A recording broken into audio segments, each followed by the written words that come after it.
Buonasera a tutti, bentrovati.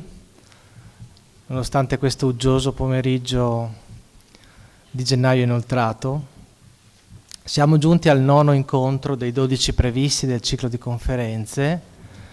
Mentre hanno luogo questi seminari, stiamo cercando di mettere a punto la tavola rotonda prevista per l'ultima giornata, il 13 febbraio, cercando di portare sul tavolo significative figure che a vario titolo hanno un ruolo in questa città, per cercare anche di tirare un po' le somme di questo percorso fatto insieme e, perché no, per guardare al futuro con occhio un po' critico, un po' anche ottimista, se possibile. L'argomento di oggi, che è illustrato da Massimiliano Rasa, il presidente del settore impianti di Confartigianato Venezia, e l'ingegner Diego Danieli, che opera in città come libero professionista, che ha maturato una certa esperienza sul campo, riguarda proprio il tema del rapporto non sempre facile, anzi quasi sempre conflittuale, tra il mondo delle dotazioni impiantistiche, che hanno una mira, quella del comfort, di consentirci di vivere l'oggi in condizioni piacevoli, e quella appunto della conservazione, se possibile, dell'edilizia storica. Quindi da un primo punto di vista noi possiamo prendere a prestito le recenti riflessioni che sono state fatte sul tema dei cambiamenti climatici. Non vogliamo certo prenderla molto larga, però è un fatto che l'obiettivo della mitigazione degli effetti riguardi anche le nostre case. Ormai ognuno di noi è abbastanza sensibilizzato su questo tema, con opinioni anche diverse. L'edilizia in Europa pesa per circa l'edilizia storica, scusate, in Europa pesa per il 25-30% del totale dell'edilizia. E altri dati ci dicono che il 40% delle emissioni di CO2 globalmente intese derivano dagli edifici. Ecco, se noi incrociamo questi dati ci accorgiamo subito che nel perseguire obiettivi di mitigazione degli effetti dei cambiamenti climatici non possiamo che occuparci anche di edilizia storica. E perché sono così importanti questi temi? Perché le emissioni di CO2 di fatto incidono sull'incremento della temperatura globale. Non è ormai più una questione di nicchia che la temperatura globale è responsabile, l'aumento della temperatura globale è responsabile, come sapete, dello scioglimento dei ghiacci e di conseguenza dell'innalzamento del livello del mare, influenzando anche gli eventi meteorologici. Su questo tema a livello globale ci sono state diverse iniziative. Forse la più eclatante è quella della redazione dell'Agenda 2030, che indicava una serie di modalità con cui identificare uno sviluppo sostenibile. Non possiamo non ricordare i famigerati accordi di Parigi, che indicavano come sostenibile un aumento di temperatura alla fine di questo secolo non superiore al 1,5 gradi. Siamo già oltre. Ma anche a livello continentale sono state definite delle misure che vanno sotto l'ombrello del Green Deal, che interessano anche in modo specifico il tema residenza edilizia, come la direttiva sull'efficienza energetica, la cosiddetta EPBD quarta, che dovrà essere recepita dagli Stati membri entro il 26. e questa pone tutta una serie di obiettivi che ciascuno Stato poi potrà interpretare identificando alcune soglie minime in base alle politiche interne, allo Stato e alla natura dello stock edilizio di ciascun Paese. Com'è che in che modo si può cercare di ridurre le emissioni di CO2 nell'edilizia? È da questo obiettivo che è stato sdoganato il termine di efficientamento energetico. Questo concetto si declina mettendo in atto una serie di azioni mediante una serie di strumenti, ma che in estrema sintesi possiamo identificare in un incremento dell'efficienza, della durabilità degli impianti, che possiamo identificare in un tentativo di riduzione generale dei consumi, sia con riferimento agli impianti stessi, sia con riferimento alle nostre abitudini, e infine, non ultimo, la disponibilità e quindi il ricorso anche a fonti di energia rinnovabile. Voi capite bene che quando noi parliamo di efficientamento impiantistico, di fonti di energia rinnovabile, traguardando l'edilizia storica, un po' ci tremano i polsi, perché ci domandiamo come possiamo di fatto tenere insieme queste due istanze, entrambe dignitose ed importanti, quella della conservazione dei valori legati al passato che conformano le nostre città, e allo stesso tempo quella di riduzione dei consumi e di miglioramento anche rispetto alle fonti energetiche. E qui si apre la seconda questione, il secondo punto di vista con cui noi possiamo guardare questo tema, che è un tema che c'è ancora prima rispetto alle consapevolezze sul cambiamento climatico, che riguarda il rapporto tra edilizia storica e impianti. Questo è un rapporto delicato, è un rapporto che va progettato e non è certamente un problema banale che si affronta in modo veloce.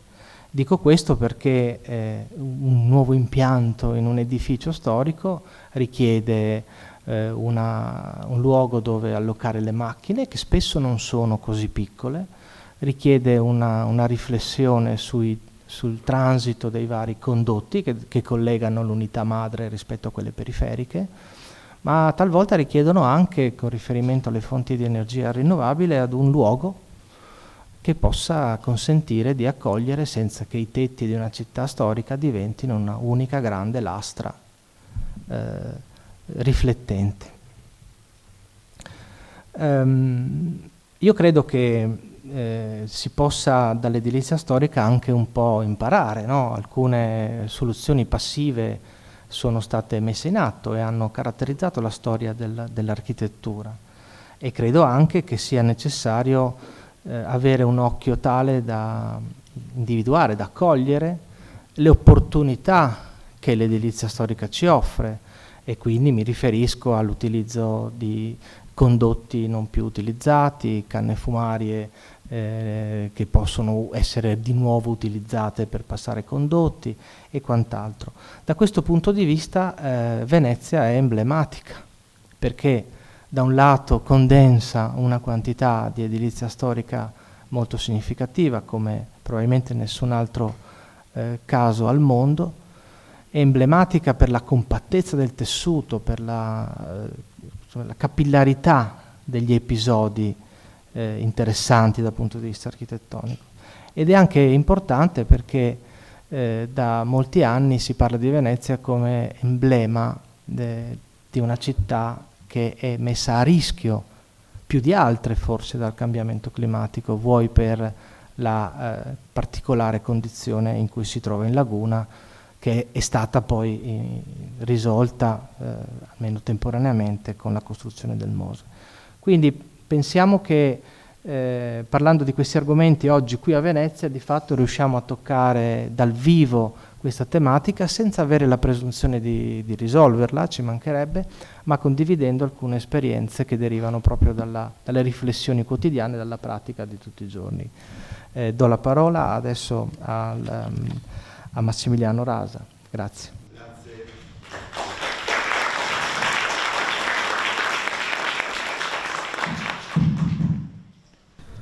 Buonasera a tutti,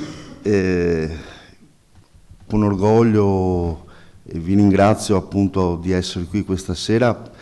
Mi sentirete tra virgolette un po' impacciato perché non sono abituato a parlare a un pubblico come questa sera, quindi se farò degli sbagli lasciateli un attimo andare, sono un impiantista termoidraulico. Cosa volevo dire? Intanto vi ringrazio appunto e vi mando i saluti da parte di Confartigianato Venezia, che io rappresento come presidente degli impiantisti. Questa sera non parlerò di tecnicismi e non parlerò nemmeno di come si fa il mestiere del termoidraulico. Andrò un po' a pensare, infatti il mio era un pensiero di raccontare una storia, una bella favola, iniziando con il C'era una volta, gli impianti a Venezia, fatti di qualità, competenza e conoscenza, che orgogliosamente, come vi ho detto prima, rappresento.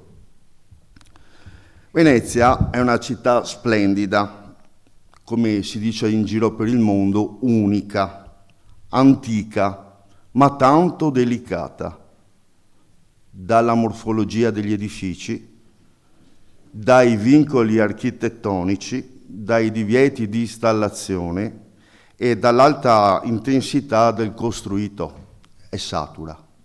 Le case sono vicine l'una all'altra.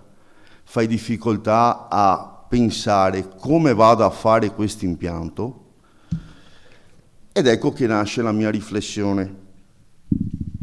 È un po' una storia che vede in prospettiva un po' di miopia da parte del legislatore, l'Europa e poi di conseguenza recependola l'Italia. Per alcuni settori dell'impiantistica il problema è meno sentito. Faccio un esempio: impianti idraulici, tanto per capirci, idrici, no? Però anche gli impianti elettrici oggigiorno l'utente finale chiede per risparmiare il fotovoltaico. Dove lo mettiamo il fotovoltaico a Venezia? Non si può. Quindi è un po' difficile anche pensare a quello che domani potremmo fare, no? La problematica principale però la si evince su quelli che sono gli impianti di climatizzazione, quella invernale, quella estiva e soprattutto sulla produzione di acqua calda e alla fin fine sugli impianti a gas.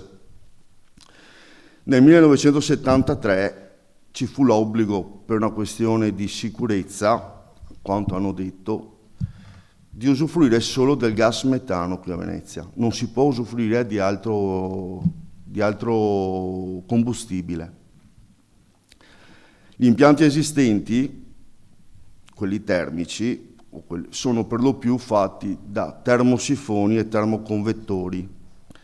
Abbiamo un grandissimo problema sulla burocrazia. Vai a presentare una pratica, a volte aggrovigliata da problematiche che ti vincolano e allungano di molto anche lo svolgimento dei lavori. Tu fai la redazione, fai il progetto e aspetti che arriva Natale prima che magari ti arriva il permesso di poter iniziare i lavori. C'è da dire che oltre ai palazzi meravigliosi che abbiamo qua a Venezia, che costeggiano tutto il Canal Grande, o i grandi campi che abbiamo, dove ti alzi e vedi solo bellezza, no? Bisogna dire che qua a Venezia ci sono anche gli appartamentini molto piccoli, di 40 e 50 metri quadri, dove tutto è già ben pensato e non c'è lo spazio. Oggigiorno, se si pensa alla nuova impiantistica, l'impiantistica diciamo siamo già arrivati al 4.0 adesso, al 4.0, e bisognerebbe avere perlomeno un locale tecnico dove poter mettere questa cosa qua. Faccio un esempio: oltre alle pompe di calore che sono esterne o interne ma sono voluminose, dei bollitori o comunque degli accumuli, lo mettiamo in cucina accanto magari al cestino dell'immondizia? Non credo. 2025, tra l'altro, che segna anche drasticamente un countdown, quello che tra 15 anni forse ci vedrà senza più il gas metano. Spesa altissima. Oggigiorno per fare un impianto di questo tipo che vada a soddisfare gli impianti esistenti, perché se partiamo da zero è una cosa, ma noi dobbiamo lavorare su quello che c'è. Non posso andare dalla signora Maria che magari ha 600-700 euro di pensione su una casa dell'atero del comune a dirgli: signora, non c'è più il gas, dobbiamo mettergli una bella cioè un bel sistema ibrido per un costo di 10.000-15.000 euro. Cosa ti dice? Ti va in svanimento? È così, è la realtà. Allora si parla tanto, l'Italia è bellissima da questo punto di vista, perché è piena di artisti, parlo di Roma anche, che vedono le cose meravigliose, però la realtà è un'altra. Qui è difficile. Venezia è una città che ha delle particolarità di difficoltà proprio nel lavorarci. Bisogna essere, passatemi la parola, nazionalpopolare, bisogna essere veneziani per lavorarci in maniera idonea, perché si vede anche magari qualche azienda che viene da fuori, a meno che non sia proprio locata in questo posto, perché magari è da tanti anni che ci lavora, ma fa difficoltà enorme, soprattutto sui tempi. Quindi i tempi, i modi diventano anche un problema di costi che, come vi ho detto prima, aziende, alberghi, società forse riescono anche a supportare, ma il cliente finale la famosa signora Maria troverebbe proprio una gran difficoltà. Nel Confartigianato forma le sue persone, i vari impiantisti, in maniera continuativa, per rimanere un po' al passo con il cambiamento nell'ambito impiantistico.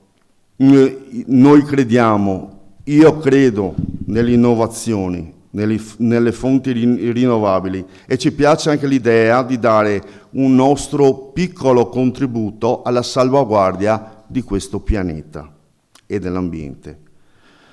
Venezia, come altre città storiche, ha una particolare conformazione che andrebbe il più possibile preservata e a un certo punto non stravolta. La nostra speranza è che al più presto, come Confartigianato, ci sia la possibilità di fare un tavolo di lavoro dove si vede artigiani, professionisti, enti locali, organi preposti alla tutela e i produttori per discutere e trovare delle soluzioni idonee e compatibili con il costruito storico della nostra città. Il primo passo lo facciamo questa sera attraverso Diego Danieli, che ci spiegherà al meglio come funzionano gli impianti qua a Venezia e come magari verranno concepiti domani. Grazie.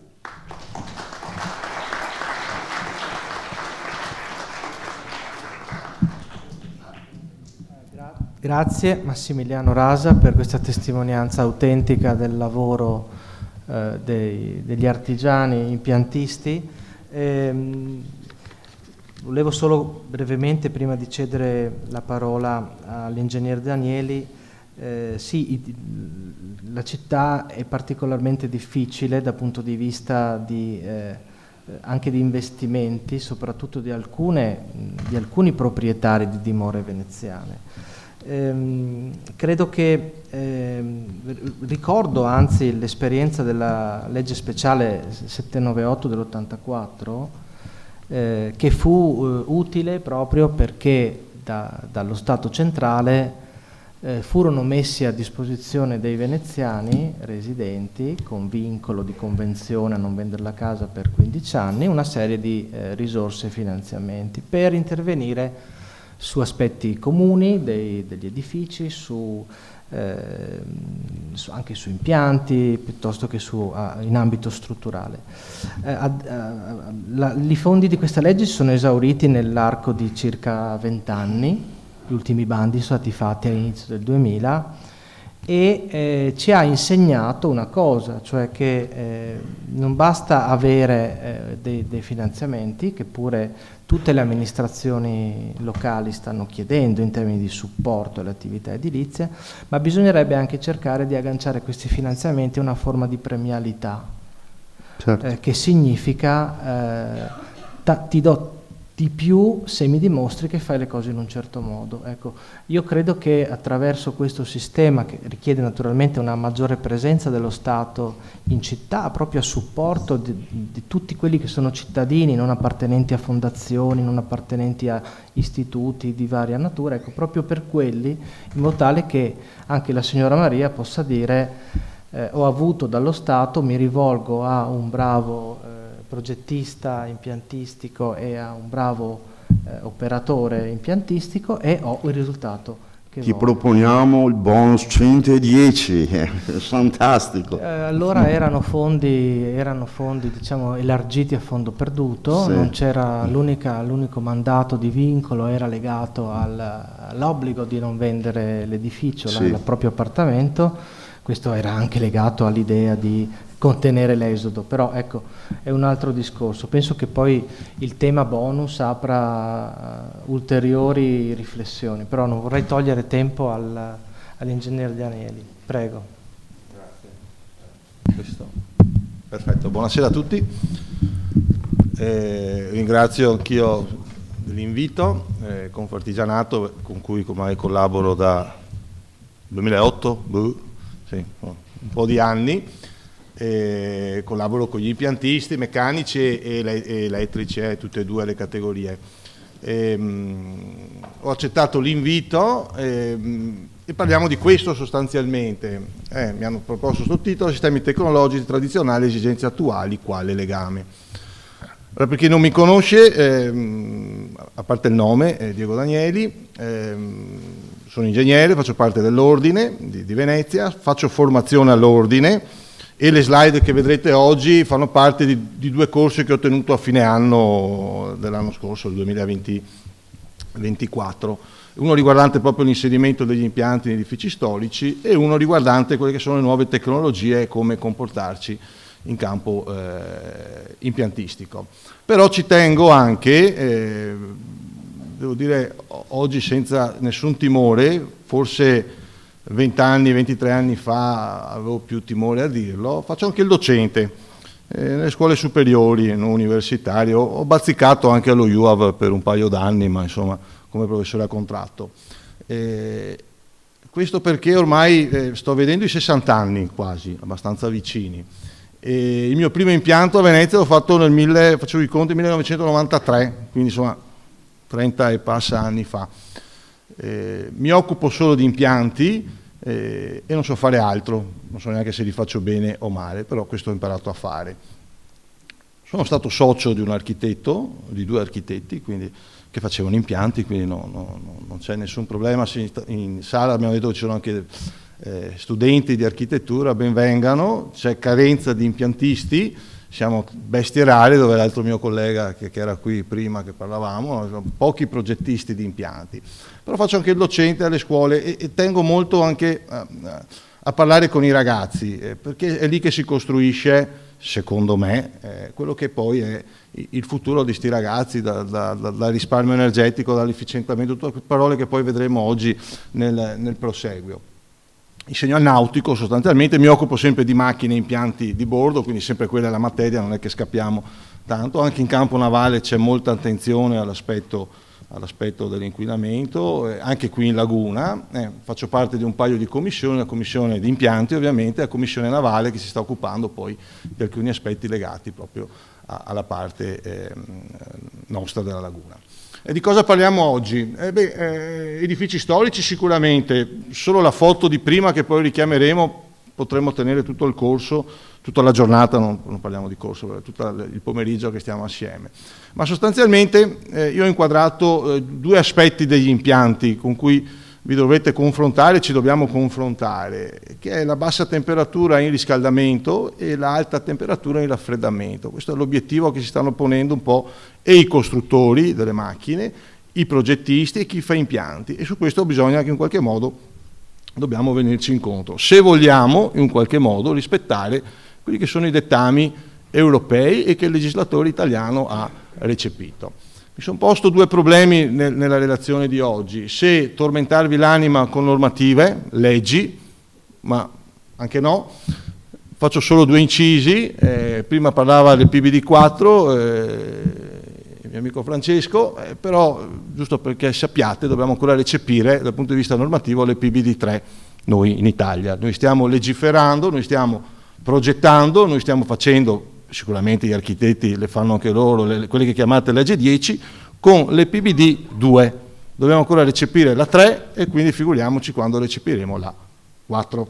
Questo è giusto per capire. Abbiamo il decreto requisiti minimi che è in bozza da un anno, fra un po' va all'asilo e deve ancora uscire perché dovrebbe recepire le PBD3. Stiamo operando con un decreto requisiti minimi e PBD2. Questo è giusto che lo mettiamo in cosa.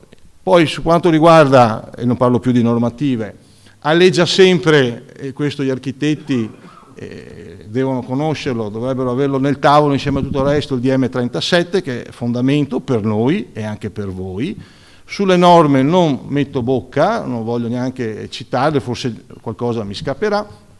Per quanto riguarda gli ecobonus, avete visto, ormai il legislatore dopo 2006, io le prime pratiche le ho fatte nel 2007, no? Tra il 2006 e il 2007, quindi 20 anni circa di ecobonus, ha dato un taglio, non ha dato un taglio, ha dato un taglio perché ci sono problemi probabilmente economici di far quadrare bilanci e quant'altro, su quello che poi ereditiamo, come diceva Rasa, del 110 e via dicendo. Io ho fatto anche 110, non mi vergogno a dirlo, in terraferma, ne ho fatto anche uno a Venezia comunque senza nessun problema, bastava solo organizzarsi.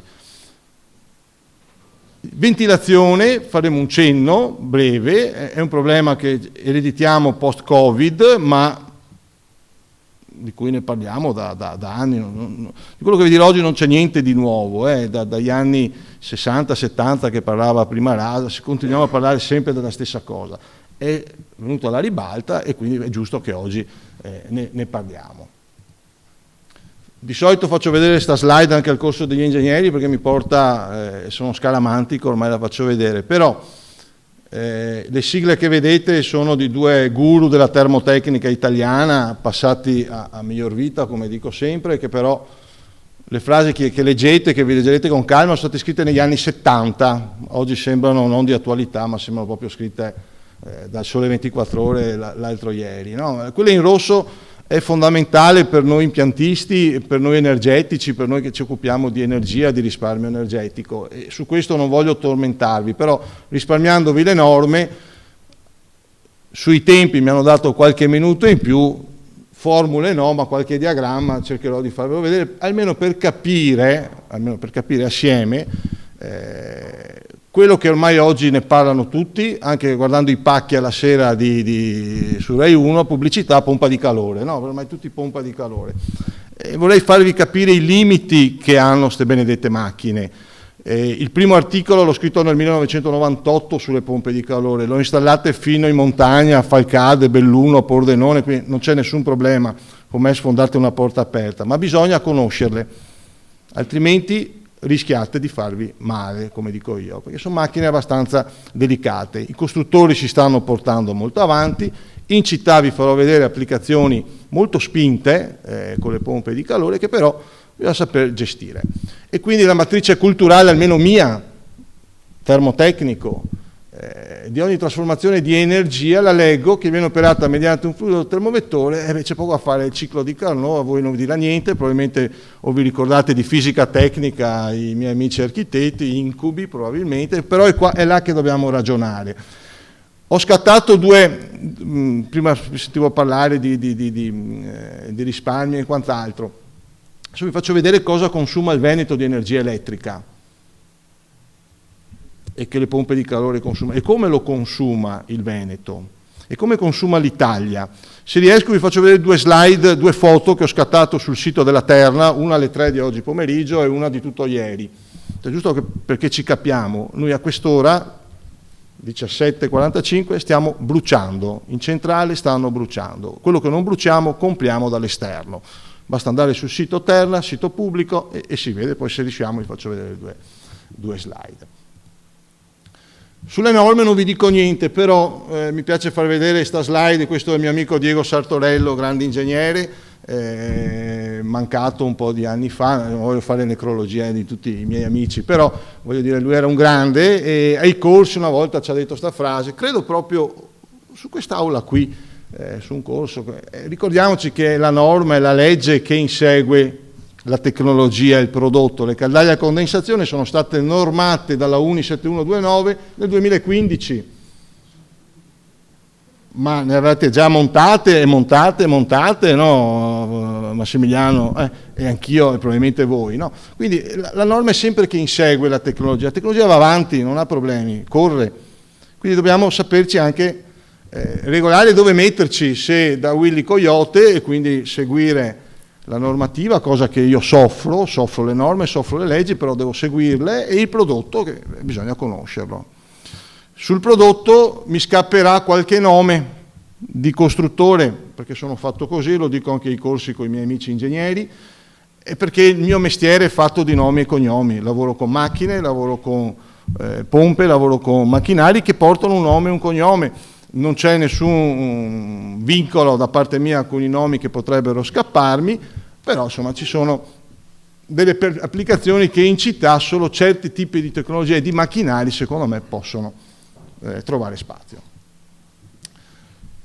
E da ultimo, questa la faccio vedere ai corsi anche dei miei amici ingegneri, è l'autoreferenzialità, che attualmente vorrei eliminarla, l'ho presa da Wikipedia, no? Perché si rischia di dirci tra di noi che siamo bravi, siamo tutti bravi, siamo bravi a fare gli impianti, siamo bravi a fare quello, e però non trasmettiamo mai niente al di fuori, no? Invece io ho imparato, perché ho avuto la fortuna di avere delle persone che mi hanno insegnato il mestiere senza nasconderlo, e io cerco di trasmettere ai più giovani soprattutto quello che ho imparato senza nascondere niente, né più e né meno, e quindi togliamoci questa autoreferenzialità. E cominciamo un attimo a vedere delle figure, giusto per capire dove andiamo a sbattere. Questo è un disegno che fa anni, io l'ho solo rifatto, ma è giusto per far capire, lo faccio vedere, ripeto, anche gli ingegneri che dopo 3 slide, se non vedono una formula, probabilmente diventano più isterici, ma insomma gli architetti mi perdoneranno, non credo di averne omessa una. Però sostanzialmente è quello di cui stiamo discutendo oggi. Nel vostro edificio il secchio ha dei buchi, c'è poco da fare, che sono le dispersioni termiche, le dispersioni per ventilazione, e voi volete mantenere quei 20 gradi in ambiente oggi, 26 d'estate, quindi teniamo il livello del secchio a quel livello. Per farlo dobbiamo introdurre delle cose. Con l'avvento della legge 1091, la legge 10, non volevo parlare di norme ma non posso non dirlo, ce l'hanno copiata. La prima versione PBD 2002, scusate, e poi recepita da noi qualche anno dopo, non ha fatto altro che prendere quello che avevamo scritto nel 91, legge 10 del 91, e ricopiarla. Punto. L'Italia è bravissima, secondo me, a scrivere le leggi, è meno brava a fare i decreti attuativi. Abbiamo lavorato col 412, è ancora attuativo, tra l'altro non è andato in pensione, hanno solo abrogato, ma non hanno mai scritto i decreti successivi. Quindi la legge 10, per chi non la conosce, parlo ai più giovani, magari un pomeriggio sotto la pioggia a casa ve la leggete, perché male non fa, ed è ancora attuativa per parecchi articoli. E L'energia 10 introduce l'apporto, gli apporti interni, le luci fanno caldo, la televisione fa caldo, dobbiamo tenerne conto, gli apporti solari, benissimo, però poi dobbiamo mettere dentro energia, con i nostri impianti. I nostri impianti alla fine della fiera li mettiamo dentro per mantenere il secchio a questo livello, spero si veda il verde, però partiamo da questo, cioè bruciamo, e per strada c'è poco da fare, perdiamo pezzi, ne perdiamo parecchi. Quelle 4 robe che vedete celesti, quei 4 quadratini, sono i nostri impianti. Generiamo energia, la distribuiamo, la regoliamo e la emettiamo in ambiente. Questo è quello che facciamo noi con gli impianti e ne perdiamo per strada. La direttiva europea, l'Europa e quindi un po' tutto quello che ci sta attorno ci ha detto, attenzione, cerchiamo di risparmiarla questa energia. Come? Dobbiamo lavorare dove? Se intanto comincio a tappare i buchi è già qualcosa, ed è l'isolamento termico e tutto quello che si può fare poi dal punto di vista edilizio, con tutti i vincoli che abbiamo in città. Io cappotti qui non ne ho fatti, li ho fatti in terraferma, forse a Lido, ma qui in città cappotti, forse no. Devo dire che la cittadella della giustizia un cappottino gliel'hanno fatto, però apro e chiudo parentesi. Però lì è un altro, io ho lavorato molto anche per il pubblico, oggi sto collaudando per il pubblico, quindi mi diverto anche lì.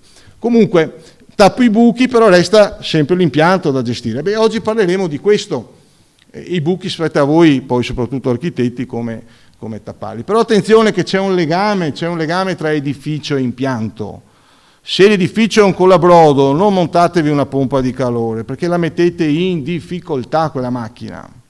Sarà sempre che rincorre, come diciamo noi. E allora ha un senso o no spingersi su quelle macchine? Ha senso, a volte sì e a volte no, e oggi cercheremo di vederlo. Sempre Anit fa l'esempio del secchio, anche in estate il problema si ribalta ed è più difficoltoso gestirlo, e ormai quasi tutti, no? Su Zelli che c'è quello che alza la mano, no? Ma se chiediamo quanti hanno l'aria condizionata a casa, praticamente tutti oggi abbiamo l'aria condizionata a casa, no? O quasi tutti. È un problema anche quello, un problema energetico, un problema di gestione dell'energia, e a volte quello che facciamo d'inverno non va bene d'estate e viceversa, e quindi bisogna avere anche di conoscenza della struttura, come reagisce la struttura. Si sta parlando oggi di calcolo orario e tutte queste cose qui, ma poi verranno alla fine. Ecco le formule, ma le ho scritte a mano sui miei disegnetti, ma non preoccupatevi, oggi parliamo di impianti. Però vi ricordo, e visto che ci sono architetti, un po' di matematica l'avete fatta anche voi, che i nostri impianti, su quello che voi chiamate ape, che chiamiamo ape, quei colorini che vedete su quelle, i nostri impianti incidono a denominatore, sono qui sotto, e peggio sono i nostri impianti, più si alza il valore di energia primaria e quindi quello che poi è la freccia da verde che diventa rossa. E su questo vi invito a riflettere, potete isolare quanto volete, potete fare tutto quello che volete, sbagliate gli impianti su tutti e 4 gli aspetti che ho detto, generazione, distribuzione, regolazione ed emissione, e siete, non vi tornano e poi mi chiamano, ma ho messo tutto, ma sono ancora in classe G, in classe E, non vado avanti con il programma. E probabilmente hai lavorato male sugli impianti.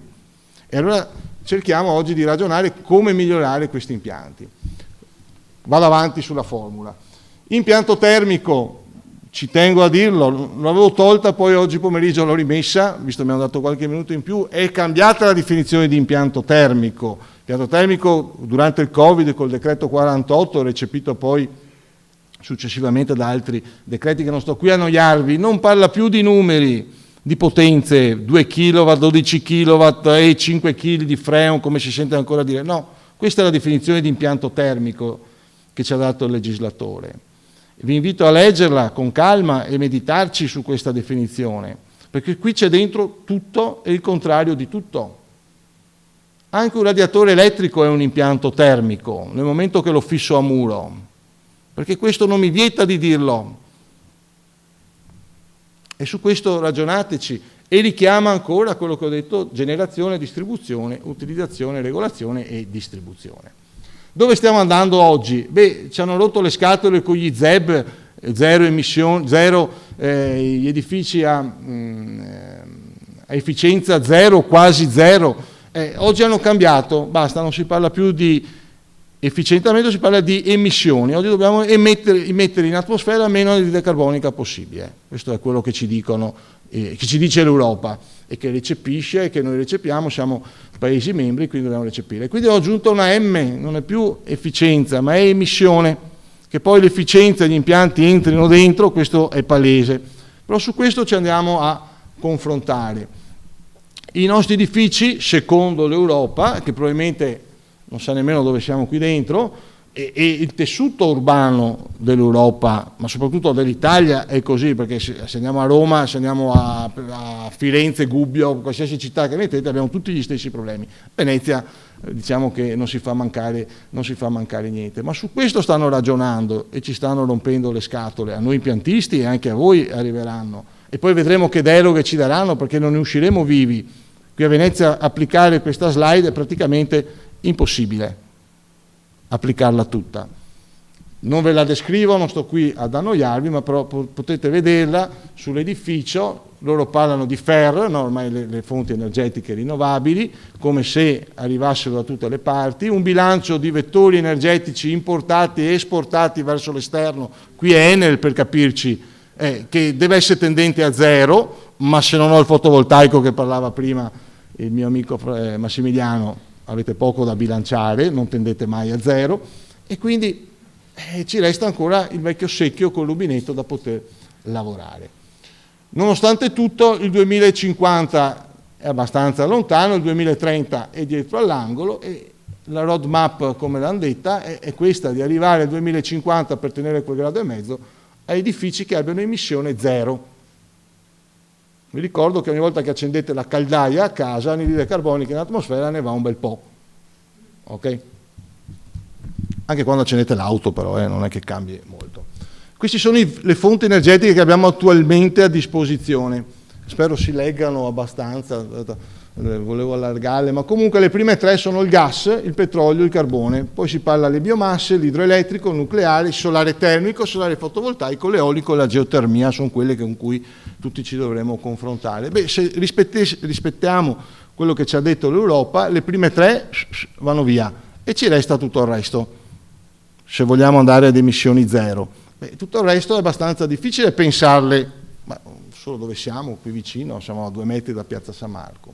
Biomasse, il Veneto ne fa pochissimo, vi faccio vedere adesso, è una retta costante, hanno grossissimi problemi in campagna, non sto parlando qui in centro storico. Idroelettrico è quello che ci salva sulla quota rinnovabile, ma perché abbiamo Belluno e tutte le montagne, e storicamente è lì. Nucleare non voglio parlarne. Solare termico e fotovoltaico è il problema dei tetti, l'eolico non vorrei nemmeno discuterlo, geotermia vi farò vedere alcune applicazioni, ma non è che sia proprio economica come si può pensare. Da rifletterci tantissimo secondo me, ma io sono di parte, vedo gli impianti e quindi vivo con questo cruccio dove andiamo a sbattere. Questa è l'Italia negli ultimi anni. Il gas vedete che è padrone, importiamo pochissima energia a livello nazionale, però l'Italia è lunga e stretta, parte da Aosta e finisce in Sicilia, l'olio combustibile è sparito, il carbone resta, andate su Google Maps, guardatevi Porto Marghera, ci sono 2 o 3 macchie nere, arrivano le navi di carbone, non lo compriamo a buon prezzo e ce lo portiamo a casa, poi potrebbe servire o no, intanto è lì. E il gas, le FER sono poche, sono cresciute sicuramente, ma non stanno crescendo come dovremmo crescere per mantenere quella roadmap di cui abbiamo parlato. E chiudo col Veneto. Il Veneto, questa è 2022 su 2023, ha bisogno circa di 30 terawatt ora di energia elettrica, tutto il Veneto. Ne importa il 50%, vuol dire che ogni volta che consumiamo 1 kilowattora, mezzo, il nostro governatore, rieletto o meno, adesso vedremo, non sono affari miei, ne compra mezzo fuori, perché non lo produciamo, non ce l'abbiamo in casa. L'altra metà invece sono fonti tradizionali e FER. Concentriamoci sulle FER, l'idroelettrico copre tutto il resto. Fotovoltaico è in crescita, 7%, forse il 10% dopo 2 anni, 12 parlano, Le biomasse sono ferme, 5-4%, hanno grossissimi problemi, non si fanno biomasse, pochissime, sto parlando di produzione di energia elettrica. Vedete che il Veneto, per quanto possa essere virtuoso, quello che volete, mezzo kilowattora se lo compra fuori, l'altro mezzo lo fa con le fonti tradizionali, quindi brucia metano, e per l'altra metà abbiamo la fortuna di avere le montagne. Questo cosa voglio dire? Che se teniamo a mente questo su tutto il pomeriggio di oggi, che adesso non vi annoio più con queste cose qui, e andiamo a vedere l'agenda che parlava prima l'amico Francesco, abbiamo queste sigle che ci accompagneranno, no? Le 3 direttive con cui vi dovete confrontare, e ci confronteremo, è l'Energy Efficiency Directive, quindi sull'efficientamento energetico, ma che recepisce, sono tutti recast di vecchie direttive, non c'è niente di nuovo. Dal 2002 è questo che l'Europa ha deciso. La RED, l'energia rinnovabile, è uscito il nuovo testo sulle energie rinnovabili. Noi abbiamo una sfortuna, impiantisti energetici escono tutti a agosto e prima di Natale, quindi e scappano via, no? E nessuno se ne accorge, però è uscito ed è attuativo e l'Europa ce l'ha messo là sul piatto. Le PVD ne abbiamo già parlato prima, siamo alla 2, aspettiamo la 3 e tutti i telegiornali, Sole 24 Ore, ci parlano della 4. Quindi, questi sono tutti nomi che sentite, che ormai tutti parlano, tutto l'inglese ormai, perché siamo tutti inglesi, però non è così semplice, Si parla di povertà energetica, ma già nel 2012, credo, l'Europa ci aveva detto attenzione, non potete pesare dal punto di vista energetico sulla tasca dei cittadini, dicendo non puoi fare le case. Adesso la prossima settimana c'è il Clima House a Bolzano, no? Io ho visto la prima edizione del Clima House, mi sentivo un pesce fuor d'acqua, muri con lana di pecora da 30, 40, 50 centimetri, si parlava di ventilazione e quant'altro. Però se andiamo a fare, gli architetti, soprattutto i più giovani, dovrebbero sentire questi nomi. Se vado a fare il ciclo di vita, l'analisi di quanta decarbonizzazione o carbonizzazione metto in atmosfera, non è che andiamo tanto distanti nemmeno lì. Ruolo esemplare del settore pubblico, volevo metterlo in giallo.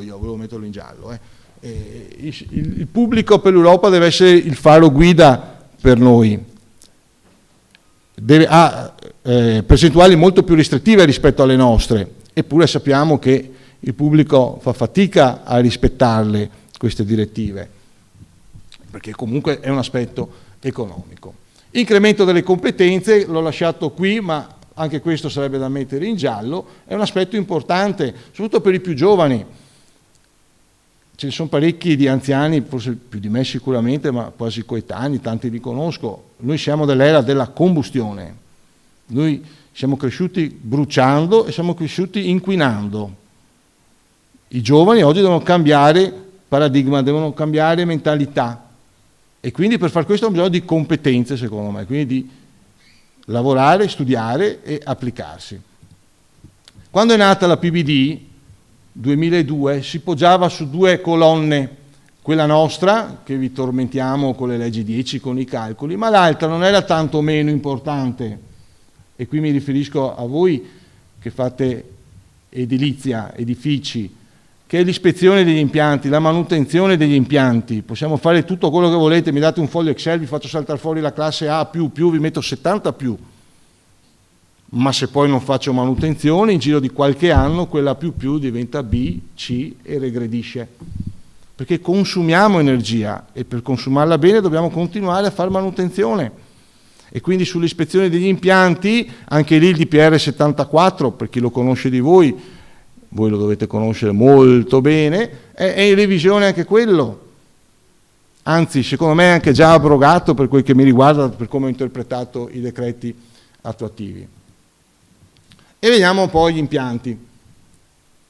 Bassa temperatura di riscaldamento e alta temperatura di raffreddamento. Questo è l'obiettivo se vogliamo fare risparmio energetico con gli impianti. Altrimenti montiamoci la caldaia, andiamo via a 70 gradi, montiamoci i radiatori e tutto quello che volete e non ci schiodiamo.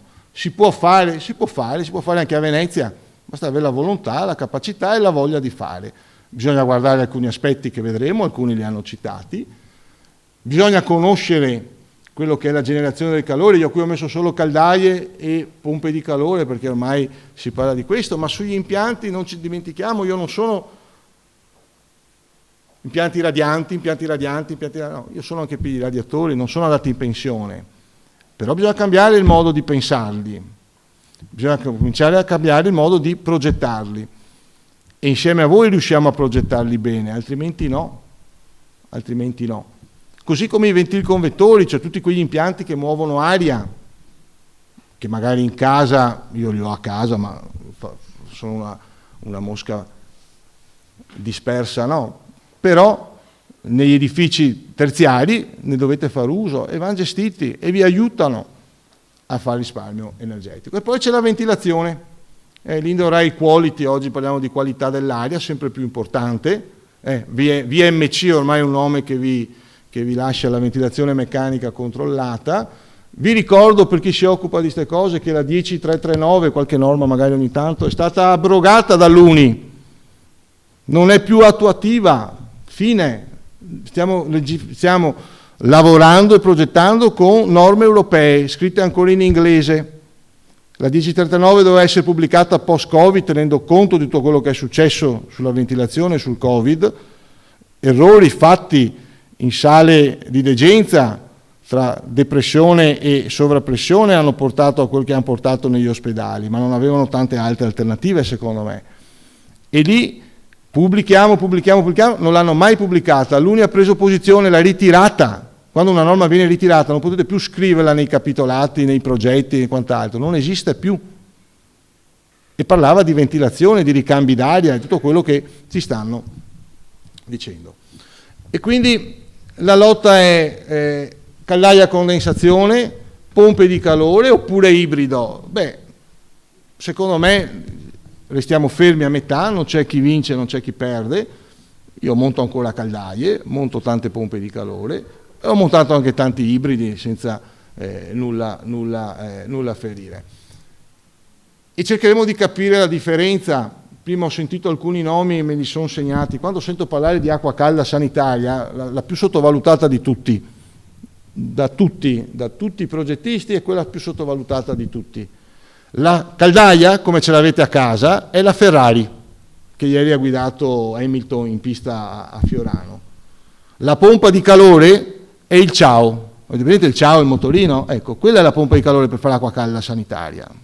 Io non posso pensare di andare qui a 100 metri, vado all'Europa Regina, vado al Gritti, vado in qualsiasi altro albergo e ci metto pompe di calore, perché il problema non ce l'avrò nel riscaldamento, probabilmente neanche nell'estate, ma ce l'avrò sicuramente con l'acqua calda sanitaria, che ha bisogno di potenza e di temperature. Vi lavate a 40-45 gradi e la mettiamo via a 60, 65, forse 70 quando la accumuliamo. Ma a 30 gradi non vi fate la doccia stasera, sentite freddo? Quindi questi sono i limiti che abbiamo e che bisogna tenerne conto. Io vi metto lì alcuni spunti, ma ragionateci, soprattutto i più giovani, che magari sono ancora all'università, hanno fatto fisica tecnica, hanno fatto impianti, ragionateci. I miei amici allo UAV che insegnano fisica tecnica l'avranno già detto, li conosco, sono bravi. Per alzare il rendimento della caldaia avete poco da ragionarci, o abbassate le temperature di ritorno e lavorate con salti termici alti, non voglio qui tediarvi, ma non ha senso andare via a 50-60 gradi e tornare con 5 gradi di salto, andate via pure con la temperatura alta, se avete bisogno di temperatura alta sui radiatori, ma ditegli al progettista, il progettista lo sa, di lavorare con salti più alti. Se guardate qualsiasi libro di fisica tecnica vi dirà che il salto termico è di 10 gradi, perché quelli sono i libri sacri. Oggi ci spostiamo a 15-20 gradi di salto, torno a bassa temperatura, la caldaia condensa. La caldaia non condensa perché c'è scritto condensazione a chi ve l'ha venduta. La caldaia condensa se la fate condensare voi col vostro impianto, altrimenti non condensa, è una caldaia normalissima. E allora tanto vale prendere una caldaia normale, fuori mercato, perché oggi abbiamo solo quelle a condensazione.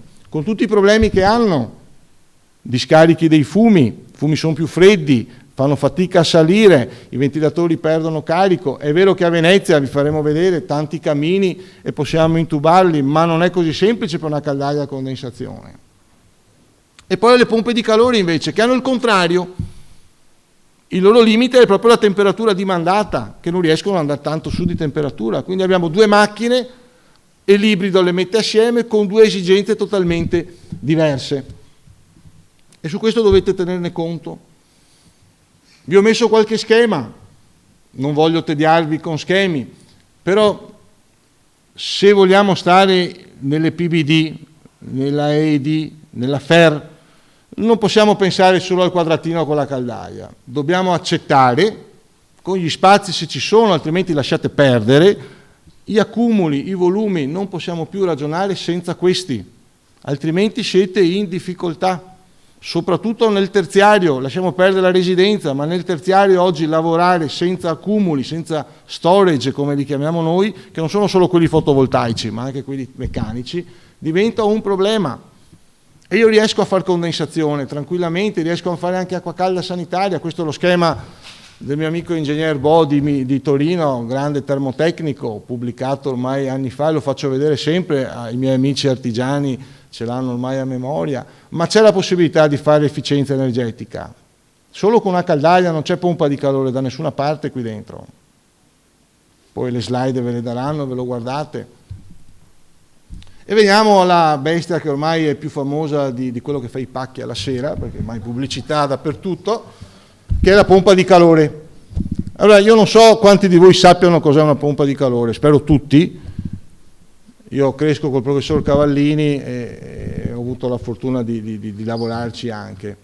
Beh, è un frigorifero di fatto, quello che alla sera mettete dentro fuori il latte, la bistecca, è un frigorifero, né più e né meno, dipende solo dove ci mettiamo a guardarlo il frigorifero. Quando è il condensatore, quando il vostro frigorifero di casa è caldo, quando la moto condensante fa caldo d'estate, quel caldo d'estate, d'inverno ce l'avete in casa, né più e né meno. Avete un compressore, non avete più un bruciatore, avete degli organi che sono un po' più delicati della caldaia. E oggi i frigoriferi, le pompe di calore, stanno vivendo un problema molto molto serio, che è giusto che sappiate, che magari qualcuno ve l'abbia già detto, e se non ve l'ha detto ve lo dico io. Non abbiamo ad oggi, 23 gennaio, un fluido frigorigeno che sia in grado di darci prestazioni ottimali alle macchine. Andate in fiera, andate a Clima House e vi tormenteranno con il propano. Allora, non serve che ve lo dica, ma il propano è abbastanza infiammabile. Direi toglierei anche l'abbastanza, ok? Ma non hanno alternativa oggi, fluidi naturali. Perché? Perché i fluidi che avevamo prima inquinano l'ambiente, sono clima alteranti. Il grado e mezzo di cui parlava prima l'amico Francesco. E però abbiamo l'aspetto energetico e tutte le tre direttive che abbiamo detto. Oggi questi tre aspetti, uno è sempre di troppo nei nostri frigoriferi e nelle nostre pompe di calore. Quando il fluido rispetta l'ambiente e magari la sicurezza, fa schifo dal punto di vista energetico. Abbiamo dei COP, delle ER che fanno ridere. Torniamo indietro di 20 anni. Rispetto all'energia, rispetto alla sicurezza, però non rispetto all'ambiente. Sono clima alteranti. Ad oggi non abbiamo un fluido. E allora vi ho messo le formule, ma che lasciate perdere, ve le ho messe in diagramma. Inverno e estate, questi sono gli andamenti delle pompe di calore al variare della temperatura esterna. Alle basse temperature, l'altra settimana avevamo tutto il giubbotto più pesante, non pioveva, faceva bel freddo, le pompe di calore che avevate pannelli radianti, radiatori, qualsiasi tipo di impianto, che sono le righe che vedete di temperatura, lavoravano tutte male, convergono le efficienze. All'aumentare della temperatura esterna si vede il divario delle macchine e quindi se ho una bassa temperatura, pannello radiante, se ho una bassa temperatura sul radiatore la pompa di calore rende bene, ma quando sono dai 0 ai 10, per fortuna a Venezia abbiamo una temperatura media di 7-8 gradi stagionale e quindi si può sposare bene. Oggi una pompa di calore lavora bene, 6-7 gradi leggevo, ma l'altra settimana non lavora bene. È una macchina più furba di quello che pensate, si mette a lavorare dove gli fa più comodo, non dove volete voi, come la caldaia. D'estate la stessa cosa, più alta è la temperatura, peggio lavora. Cioè noi stiamo lavorando con una macchina che quando deve far caldo d'inverno lavora male e quando deve far freddo d'estate lavora male lo stesso. Questo è il frigorifero, per come per come la storia si è incanalata. E questi abbiamo per mano. E da qui non ne usciamo, se non pensando impianti ad alta temperatura d'inverno, scusate, a bassa temperatura d'inverno e a alta temperatura d'estate. E allora le macchine lavorano bene, rendono bene, consumano bene e do quel piccolo contributo di cui sentivo parlare prima. Partecipiamo anche noi al risparmio energetico e all'inquinamento, altrimenti chiudiamola qui e ritorniamo a inquinare, anche quando montate la pompa di calore. Poi vi faccio vedere dei lavori, ma chiudo perché mi hanno dato sti 10 minuti in più. Queste che vedete sono le ore per cui accadono le temperature a Venezia. Si può fare per qualsiasi città. Il -5, meno di 24 ore in una stagione. È statistica, ma non andiamo tanto distanti. Vedete che le temperature tra 5 e 7 gradi hanno il maggior numero di ore. Dove? Dove lavora bene la pompa di calore. E allora sì, ha un senso. Ma quando vado giù, no. E se devo fare acqua calda sanitaria, non la fa. E allora è meglio un ibrido a questo punto. O me la metto via prima. Però attenzione, non hanno 10, 15, 20 minuti di ricarica. Per chi ha il vecchio boiler da 1,5 kg in montagna da 80 litri che apre alla mattina e torna alla sera e forse si fa una doccia. Ecco, siamo a quei livelli lì. 2 ore per caricare un bollitore, una pompa di calore. Non lo ricarica subito. E allora devo integrare. Come? A voi la scelta. Caldaia, ovvio, è la prima che mi viene in mente, ma anche il solare potrebbe essere una soluzione. Lasciate stare le formule, le ho prese perché avevo già la slide fatta. La macchina, la pompa di calore, più alto il dislivello di temperatura tra l'ambiente che va a riscaldare e l'ambiente esterno che fa freddo, peggio lavora. Cioè perdiamo punti e ogni volta che perdiamo punti aumentiamo il consumo di energia. Se poi consumiamo energia elettrica, perché sono tutte pompe di calore elettriche, ma l'energia elettrica abbiamo visto come la facciamo,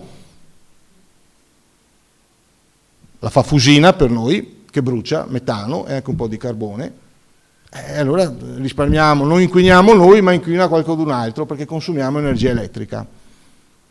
E allora bisogna tener conto di questo, sia in estate che in inverno. I bin estivi, l'Europa li ha accettati, l'Italia non li ha ancora accettati per un semplice motivo: siamo lunghi e stretti e il clima, le zone climatiche, noi siamo in zona E, ma si arriva fino in Sicilia dove hanno limiti ben più diversi dai nostri e si arriva in Aosta dove possono accendere il riscaldamento quando vogliono. Quindi la zona E climatica nostra però, 15 ottobre, 15 aprile, è la zona con maggior numero di inquinamento perché è quella che ha il maggior numero di densità di popolazione, di riscaldamento e di combustione, e quindi è su questo che dobbiamo in qualche modo lavorare. D'estate vale lo stesso principio, alle temperature alte le macchine lavorano male, ma quando accade 35-40 gradi d'estate, è vero che è stata un'estate calda, ma che mi dicono che d'estate a luglio sia caldo, beh, non serve che venga io a dirvelo o qualsiasi altro illuminato, è caldo a luglio, è normale. L'estate calda per me è quando inizia a maggio e finisce a settembre. Pochissime estati calde di questo tipo abbiamo avuto. Caldo sì, a luglio, luglio è caldo, meno male, andiamo in barca, andiamo a farci il bagno, ma è normale che a luglio sia caldo.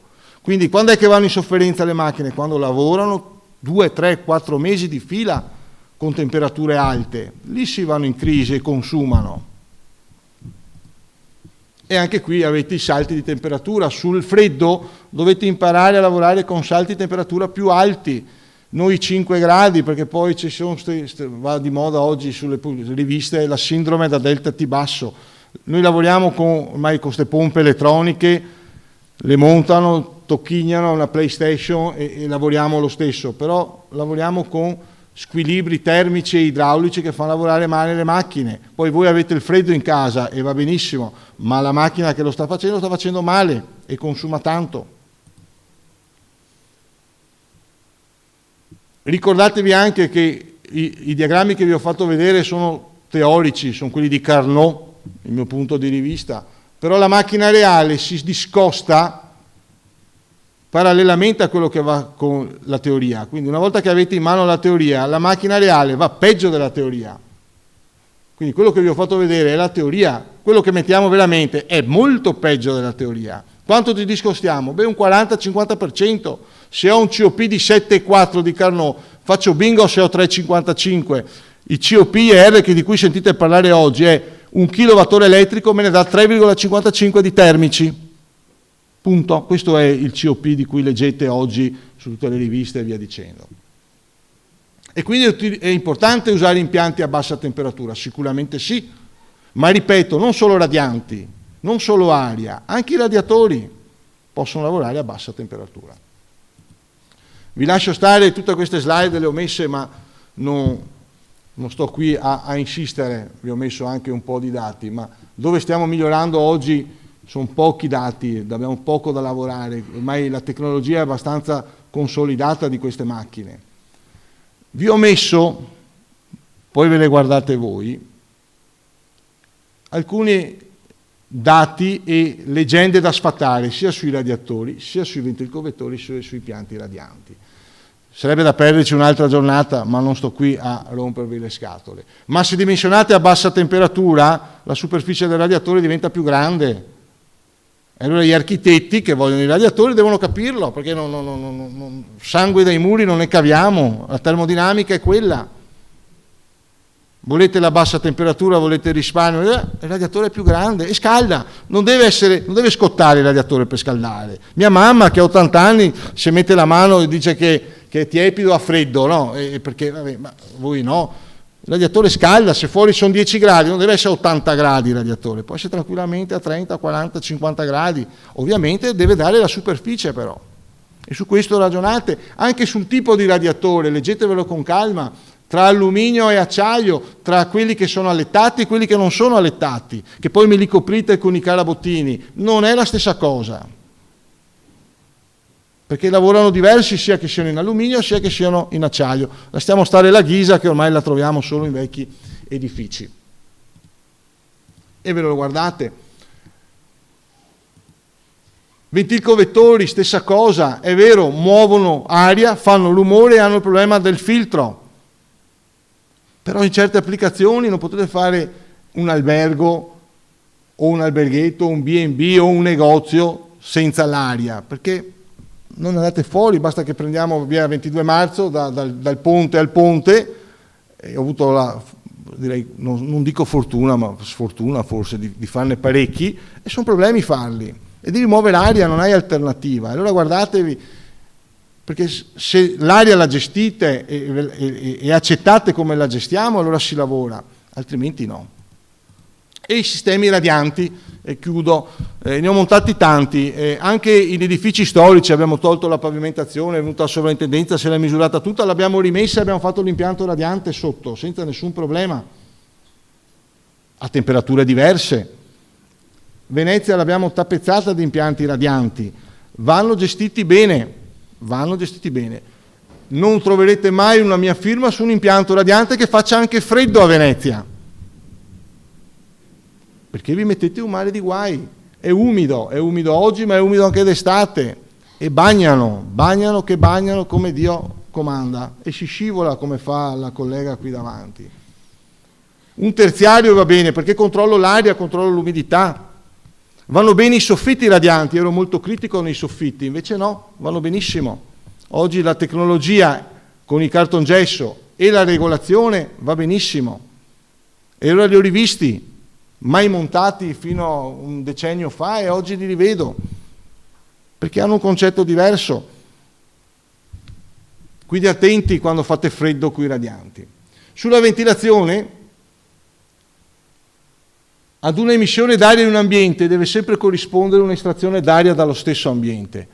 perché o accettate questa regoletta o lasciate perdere l'aria. Io non posso mettere in un ambiente aria se da qualche parte non la tolgo. È come riempire questa stanza di acqua e se a un certo punto se non la tolgo diventa satura, va in sovrappressione o in depressione. Questi fanno i nostri impianti quando muoviamo aria. E poi l'ultima, Peter Koffer del 1858, è un igienista, non è quello che ha definito i 40 metri cubi ora a persona di ricambio d'aria come limite per stare bene. Però attenzione, se in ambiente abbiamo letame, abbiamo poco da ricambiare aria, ci sarà sempre letame, quindi prima rimuoviamo le schifezze dall'ambiente e poi ricambiamo aria.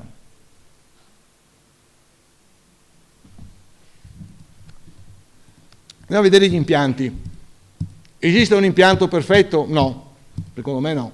Ognuno, tipologia della struttura, zona climatica, la sensibilità del committente, e su questo bisogna fare i conti, c'è poco da fare, se non ci sono, possiamo prendergli una Ferrari se hai i soldi per una 500. Però tutte e due vanno da Venezia a Milano in autostrada, hanno 4 ruote e un motore tutte e due. Io vi ho messo alcuni aspetti, leggeteveli, mi è piaciuto quando ci siamo visti con Trovò, il punto 6, la lettura dell'edificio, bisogna imparare a leggerlo l'edificio, mi è piaciuta come anche noi impiantisti, io sono ingegnere, ho fatto una scuola tecnica, non ho fatto neanche il liceo, quindi ho dovuto adeguarmi quando ho iniziato a lavorare alla struttura veneziana, che per me era solo, sono veneziano, però ho preso carne, tanta, ho ossi nell'armadio, scheletri nell'armadio, ho un ossario nell'armadio probabilmente, non ho scheletri, perché i più anziani, la prima traccia orizzontale di un edificio, ma tu sei pazzo, ma è normale. Però in cantiere ci si deve andare e lavorare e sporcarci. Io soffro gli avvocati che sono sempre in giacca e cravatta, pantaloni blu, giacca blu e pantaloni grigi, camicia e cravatta. Io no, io ho scarpe da fango, come tutti probabilmente, e maglione col collo alto, perché così andiamo in cantiere. È lì che si legge l'edificio, si capisce cosa fare. Sono dei vincoli importanti su cui dobbiamo ragionare. E poi questa me l'ha mandato un idraulico, un mio amico idraulico, mi ha mandato: guarda cosa ho trovato in sto appartamento, la Airferisi, è un cronotermostato degli anni, Canareggio è piena, tutti gli edifici a Canareggio centralizzati hanno il controsoffitto in Heraclit, ok? Si lanciava l'aria con una macchina dell'Airferisi, ha fatto l'economia sua l'Airferisi a Venezia, ci mettevano questo cronotermostato che all'epoca era come quello che vedete alla mia destra, né più né meno, era l'avanguardia. Oggi c'è ancora l'Airferisi, non so dove sia andata a finire. Oggi abbiamo questo, oggi cellulare, apro il riscaldamento, regolo la temperatura, ben venga, ma non è che abbiamo fatto salti da gigante, abbiamo solo applicato quello che abbiamo in mano ai nostri impianti. Parametri di scelta degli impianti, ne ho messi 16, scusate, eccoli qua, non sto a elencarveli, vi li guardate, ma quando li abbiamo valutati tutti, e forse abbiamo trovato in mezzo l'impianto che ci fa comodo. Metto un appunto sul 4, viviamo in una città che di notte il fonometro va a fondo scala, non misura. Il borbottio delle persone fanno andare fuori dai parametri e i giudici oggi ragionano col differenziale, il più o meno 3 decibel, punto. Basta una lettera di un psicologo a una che sente rumore che voi avete perso la causa. Ve lo dico io personalmente. E quindi bisogna stare attenti dove mettiamo queste macchine, perché fanno rumore. Se partiamo dal presupposto che non fanno rumore, non montatele, soprattutto in città come la nostra. I vincoli, leggiamo quello in rosso, le amministrazioni dovrebbero collaborare di più, secondo me sì,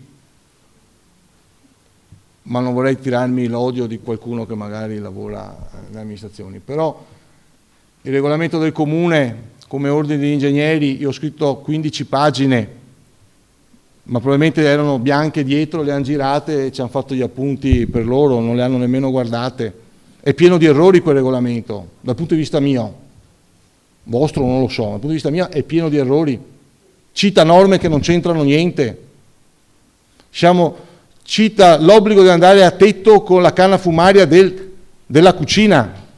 Trovatemi un DPR, trovatemi una norma unica che ci dica questo. Le unicighe di cui parlava prima Rasa, la 1083 obbliga voi e io e loro a usare la unicig, non è facoltativa, è cogente la unicig, ma non c'è scritto che con la cucina devo andare a tetto, ed è cogente, me lo dice un decreto legge, me lo dice il legislatore, eppure il comune mi obbliga ad andare a tetto, e per voi è diventato l'incubo la cucina per andare a tetto, o no? Credo proprio di sì.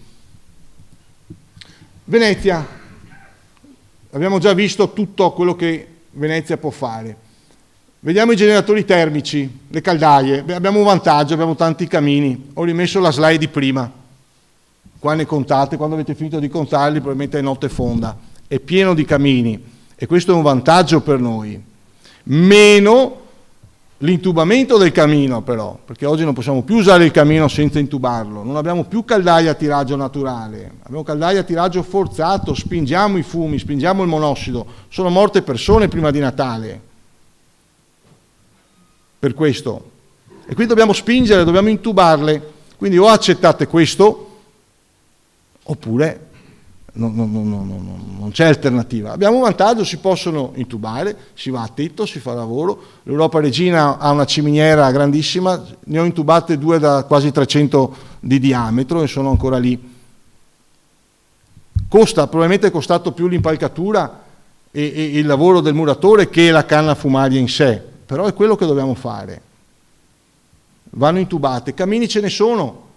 Attenzione però, le centrali termiche, è difficile rispettare le direttive, la regola tecnica dei vigili del fuoco a Venezia, è difficile, vi ricordo che a novembre 2019 è uscita la nuova regola tecnica, non c'è più il DPR del 96 che ha fatto scuola, è cambiata. È vero che non prendono fuoco per le caldaie, ma hanno un livello di sicurezza che è difficile che facciano innescare incendi. Però le centrali termiche si fanno, le facciamo a tetto, non le facciamo necessariamente a terra e a volte ci capita di farle anche in mezzo all'edificio.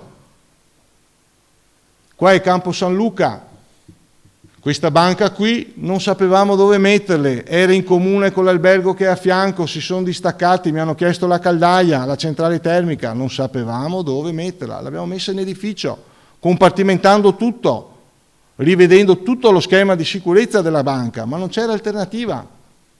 H&M, che è qui dietro, fatto un po' di anni fa, ho utilizzato l'acqua antincendio dell'acquedotto di Venezia, c'è una rete a Venezia, usatela per l'antincendio, funziona, danno pressioni buone, c'è un impianto sprinkler in H&M, non ho le pompe, non ho la vasca, mi sono collegato alla rete, le pompe sono in Campo San Luca, mi danno 7 bar, giusto per fare uno sprinkler. È costato? Sì, ma probabilmente fare le pompe e la vasca ci costava molto, molto di più. Abbiamo dovuto inventarci questo, separare le 2 caldaie come se fossero 2 caldaie distinte, compartimentare tutto. È costato tantissimo, molto di più che fare una centrale, ma non c'era alternativa. Non c'era alternativa. Questa è l'Europa Regina, stessa cosa. Le caldaie sono entrate... Sono 2 caldaione, sono entrate come le locomotive di notte, lo scalo fluviale ce le ha portate dentro. Io non ho pagato 2 caldaie, ne ho pagate 3, perché la terza era lo scalo fluviale per mettermele dentro. Non si entravano, ho dovuto metterli in 2 pezzi e saldarli in opera. Questa è Venezia, stiamo parlando di centro storico, non c'è alternativa. Come i gruppi frigoriferi. 4 gruppi, a progetto ce n'erano 2. Io ero impiantista all'epoca, io ho fatto l'idraulico, non ho fatto subito l'ingegnere. Mi sono divertito a fare, ed era un mestiere bellissimo, come diceva lui. 2 chiller avevano pensato, dovevo sventrare l'edificio, non entravano né per la porta, ne abbiamo pensati 4, più piccoli. E non ne ho pagati 4, ne ho pagati 5, perché per portarli li abbiamo parcheggiati la notte in una calletta qui stretta e poi li abbiamo portati dentro. E questa è Venezia. E allora i capitolati, i computi che fate o che vedete fare devono tener conto di questo, altrimenti sono prezzi che non valgono niente, sono varianti che camminano, come le chiamo io. E sulle varianti attenzione che poi gli impiantisti, se trovate un impiantista bravo, sulla variante pesta duro. Eccoli qua i gruppi frigo, 2 bestioni così per una porta e una calle stretta qui dietro, non si passava, ne abbiamo messi 4 di più piccoli. Lo stesso le caldaie, questa è la ciminiera con l'intubamento, si può fare, certo che si fa. Andiamo all'acqua di mare, siamo circondati dall'acqua di mare.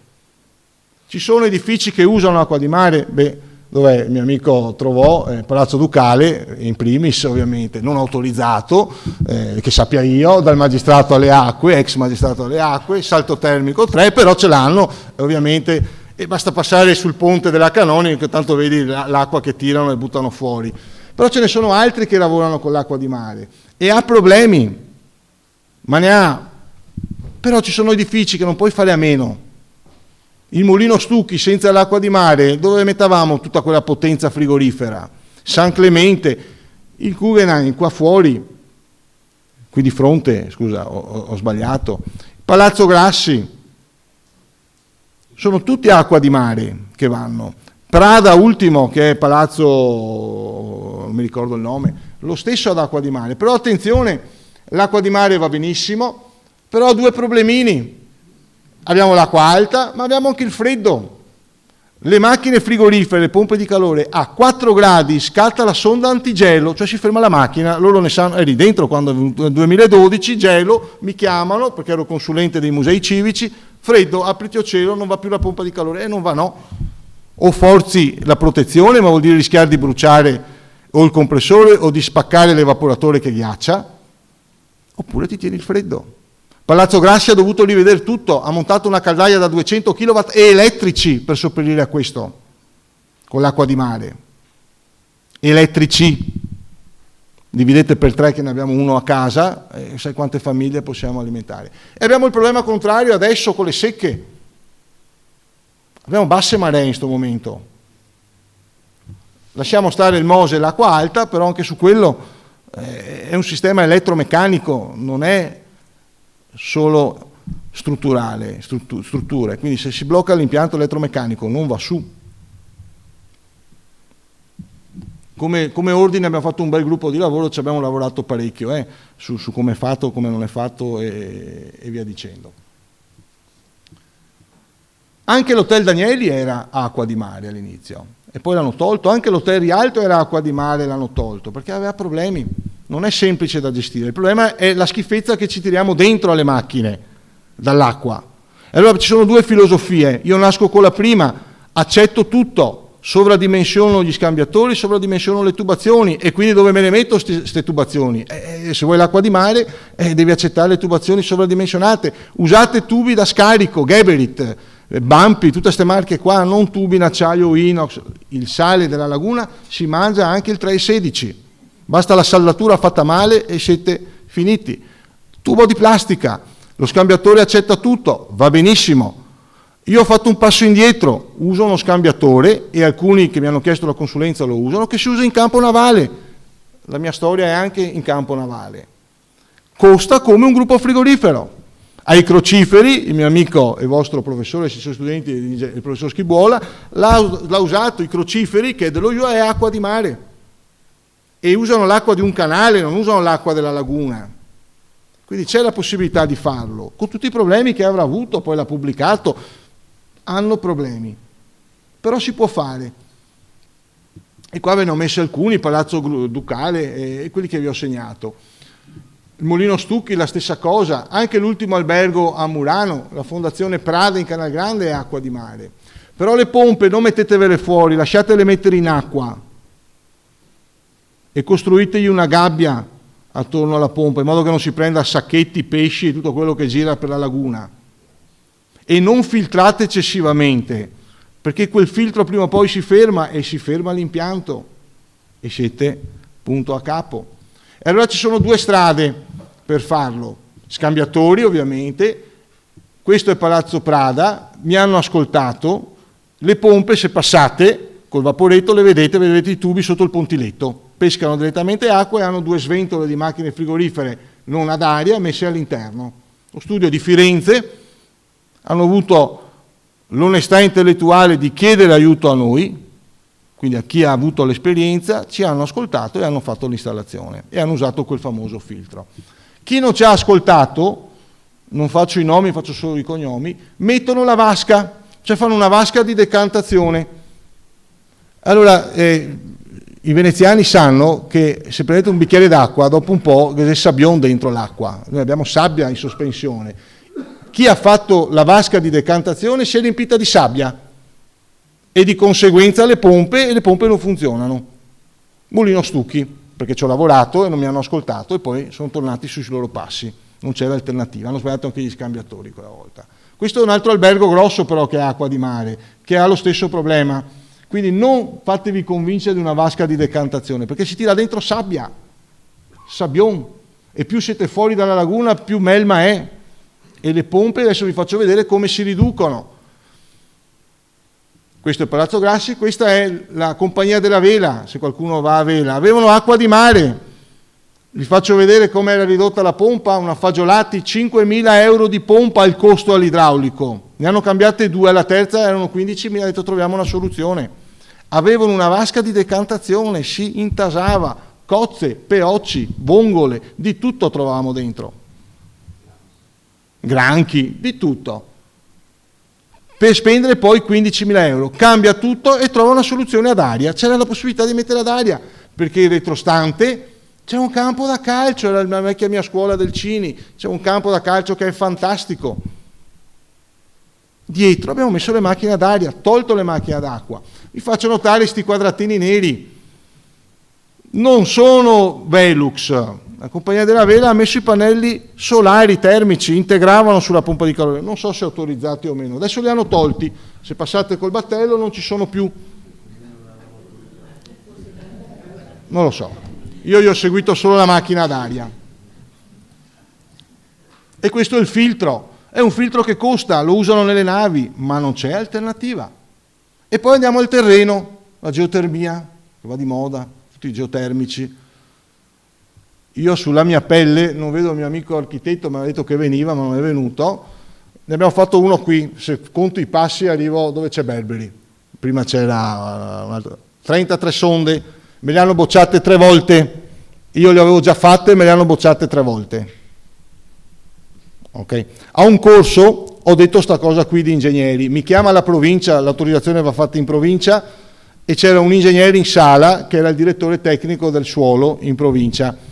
E che ho detto adesso basta, non le monto più, dovrò toglierle, e invece mi è venuto incontro, da lì è nato il regolamento che c'è in provincia fino a una certa potenza, da una potenza in poi,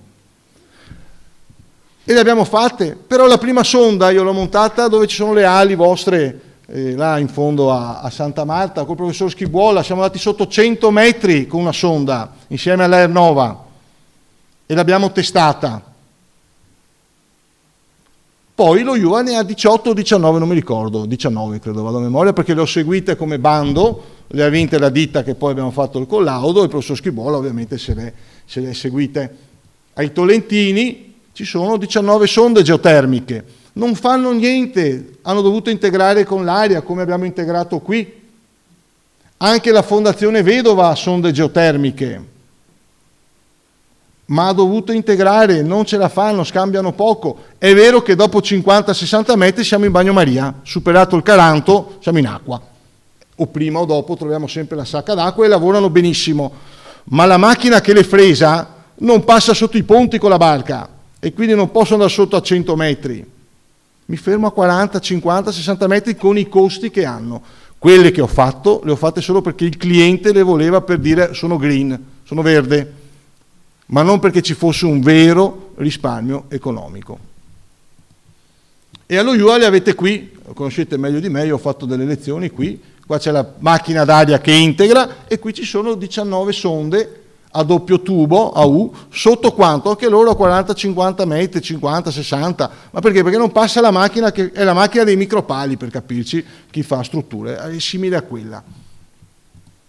Queste sono quelle di Berberi, 33, bocciato 3 volte, alla fine me l'hanno autorizzato, per far cosa? Niente, perché ho dovuto integrare con l'aria, perché non riuscivo a coprire la potenza.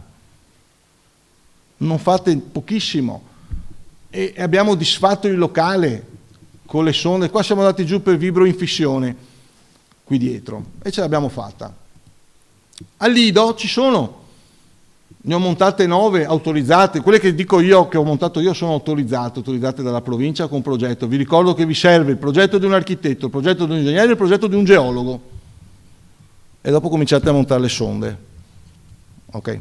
A me hanno chiesto, visto che erano interne, anche il progetto di uno strutturista, perché mi hanno detto che col cambio di stagione, estate-inverno, l'argilla che c'era sotto poteva incidere sulle strutture. Mio amico ingegner Tantalo, qualcuno lo conosce, abbiamo fatto la prima relazione strutturale di una sonda geotermica a Venezia. Come? L'abbiamo fatta. Autorizzato. Questa è a Lido, davanti alla zona A, ce ne sono 9, siamo andati giù bene a Lido, non c'è problema. Le abbiamo fatte con tubo in tubo, recuperando anche col solare termico, e abbiamo messo pompe di calore. Qui non ho caldaie e funzionano, perché è lì sul nuovo. Andiamo all'aria, abbiamo visto tutte le sorgenti, vediamo l'aria. L'aria ve la dovete mettere da parte, per adesso non la paghiamo, per adesso. E quindi utilizzatela bene, c'è la possibilità di utilizzarla. Ricordatevi, temperature basse, 23 ore in un anno, in una stagione, sono 183 giorni i giorni nostri di riscaldamento. Il resto siamo sempre sopra i 5-7 gradi, le macchine lavorano bene ad aria. E quindi se fate un paragone del COP a 6-7 gradi col COP di chi va sotto a 60 metri, ma che ha speso soldi per andare sotto, vi ricordo andate sotto con la bentonite, materiale tra l'altro di risulta speciale, quindi avete tutta una serie di cose che non vanno bene. Andate a confrontare i COP, perché è lì che trovate la differenza. La pompa di calore geotermica, prima che recuperi quella d'aria, ci mette una vita, probabilmente dovete buttarla via. Allora lavorate sull'aria tenendo conto di questo. C'è la possibilità, ci sono tantissime applicazioni, qui dietro alla Fenice ci sono 2 bestioni da 800 kW, è l'estremo, però ci sono anche le macchine più piccole, vanno gestite. Io non monto nessuna macchina d'aria se a fianco a me non ho un architetto che si fa la paesaggistica, e se non vuol fare la paesaggistica ci prendiamo assieme la responsabilità, perché io non voglio problemi di nessun tipo con il comune. E allora voglio l'architetto o l'ingegnere che si occupa di edilizia, cioè dobbiamo studiare assieme la lettura dell'edificio, e si può fare. Ne ho montate, ne ho anche smontate, qualcuna sì. Le ho trasformate ad acqua, qualcuno ha dovuto trasformarle ad acqua, per cui i 3 decibel che vi dicevo prima. Purtroppo è così. E ce ne sono parecchie. E allora la possibilità c'è. Questi sono tutti nomi che hanno macchine ad acqua.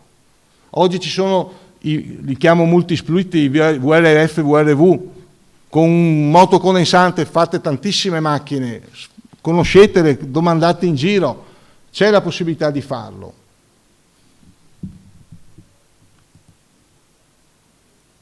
Alla Fenice le macchine le abbiamo collaudate in fabbrica, con l'acustico, avevamo lo studio Muller, disfatte, riportate a Venezia, caricate su con la gru che più di quello non faceva di peso, rimontate sul posto e collaudate sul posto.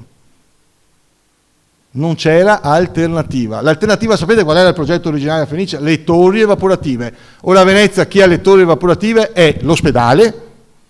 Le 2 che ho montato io le hanno tolte, perché le aveva l'Europa Regina, credo l'Hotel Giglio, non ne ricordo. Se andate al Fontego in alto, all'ultimo piano dove c'è la profumeria, vedete le torri evaporative dell'ex Coin.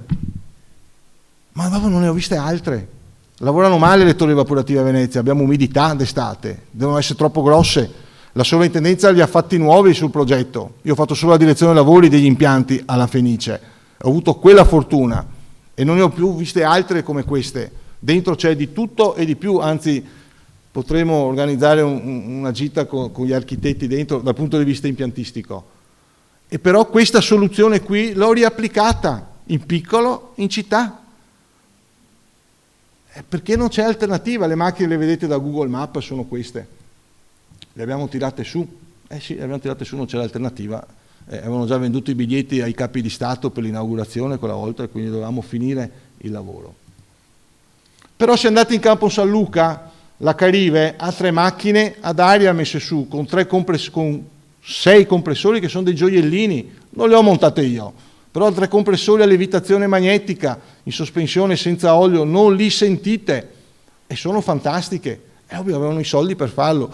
L'Hotel Danieli non l'ho fatto io, l'ha fatto un ingegnere che lavora ancora e che è bravissimo, insieme all'Airmec, all'Ariello, hanno studiato delle macchine particolari, sono piccole macchine sparse in giro per l'edificio, rendono bene, silenziosissime e funzionano. Hanno tolto le torri. Il Gritti ha fatto la stessa cosa. L'Europa Regina dalle torri evaporative è passato con l'ultimo restauro a macchinette di questo tipo. Dove le hanno piazzate? Le hanno piazzate. Se non si vedono, le vedi solo da Google Maps. Però ci sono e sfruttano aria. Se montiamo queste, riusciamo a montare anche la moto condensante dello split. Basta avere la voglia e il lavoro da fare, da rompersi le scatole, perché non c'è alternativa. San Sebastiano, l'università, il Museo del Vetro, il mio amico ingegnere, sembra che faccia pubblicità, ma ha costruito la scala e io avevo questi bussolotti in mano e li abbiamo montati sopra. Io ho fatto solo il progetto, non ho fatto la direzione dei lavori. Il comune mi ha richiamato a distanza di 1 anno e mezzo finito i lavori perché facevano rumore. Facevano rumore, il vicino disturbato. Avevano sbagliato gli antivibranti, le avevano appoggiate su una scala di acciaio che è come un violino, il rumore e la vibrazione arrivava dappertutto. Dati 2 consigli, tirate su, messi gli antivibranti a posto. E funziona. Questa è l'impalcatura per tirarle su all'Università di San Sebastiano le macchine. È costata un'altra macchina. O lo metti in conto o non le monti. A San Sebastiano c'è anche un cogeneratore, credo uno dei pochi in città. Siamo riusciti a fare anche questo, cioè produrre energia elettrica per l'università.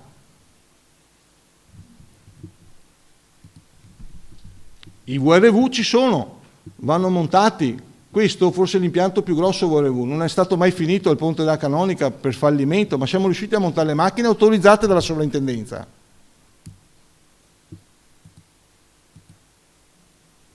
Questo è l'ultimo con le macchine smontate. Vi faccio vedere solo le foto. Si vede il campanile, è l'hotel all'Angelo, macchine vecchie, facevano rumore tutto, smonta le macchine, l'impresa ci ha seguito, ovviamente edile, collaudate, smontate e rimontate. E non c'era alternativa. E hanno macchine ad aria in pompa di calore, fanno caldo e freddo, tranquillamente. Se andiamo a vedere la sicurezza probabilmente non ci siamo, però era luglio e non avevamo alternative. Luglio o giugno, insomma, faceva molto caldo. Andiamo alle installazioni interne e poi chiudo. Possiamo mettere le macchine interne ad aria? Beh, io mi sono giocato la consulenza in Confartigianato rischiando di metterne, togliendone una vecchia della Carrier, un trattore, e mettendone una nuova. Si deve rischiare, si può fare, sì.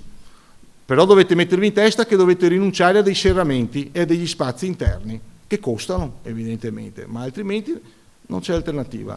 Gli ultimi che mi hanno detto di no a un negozio qui di fronte, che una borsa costa per signora costa 3-4 mila euro, io ho detto 48 mila euro ho visto io di bolletta d'acqua. Ricordo che quando ho usato io l'acqua di acquedotto, perché arriviamo poi alla fine con l'acqua di acquedotto, costava 450 lire al metro cubo, adesso costa 2 euro al metro cubo, è sempre la stessa acqua, non è cambiata. 2 euro al metro cubo, ho visto io la bolletta da 48 mila euro. Hanno detto, vediamo di fare qualcosa. Io ho detto, mettiamo delle macchine ad aria, mi date dove c'è il direttore gli trovate un altro posto e io vi monto le macchine ad aria. No. Per loro evidentemente quando hanno venduto 10 borse hanno recuperato i 48 mila euro di acqua. Vi ricordo che io bevo acqua di rubinetto, credo la maggior parte di voi a Venezia. Con quell'acqua lì, non dovrei dirlo, ma lo dico, ho condensato una marea di macchine. Dove? Qui, tra 100 metri di qua e 100 metri di là e in altri 200 in lunghezza, la via 22 marzo è tutta condensata con acqua di acquedotto. Zegna, Ferragamo, Gucci e proseguo con tutti i nomi. hanno un acquedotto da 100, un contatore da 100, quello che facciamo antincendio, che alimenta le macchine. Non c'è alternativa. Non hanno tetto. Vuitton ha il tetto, ha fatto un accordo con l'albergo, non l'ho fatto io l'impianto, ma tutti i negozietti che si vogliono attaccare, Vuitton gli dice niet, e quindi ad acqua, a consumare acqua di acquedotto, e parliamo di risparmio energetico, compatibilità ambientale, tutto quello che è. Un professore universitario mi ha detto: ma lei è un pazzo a usare quest'acqua qua? E io gli ho detto: professore, sa da qua a Rialto quanti lo fanno al posto mio? Tutti. Non abbiamo alternativa. No air conditioning, no store, ti dicono le alte mode. Non c'è l'aria condizionata, non fanno lo store.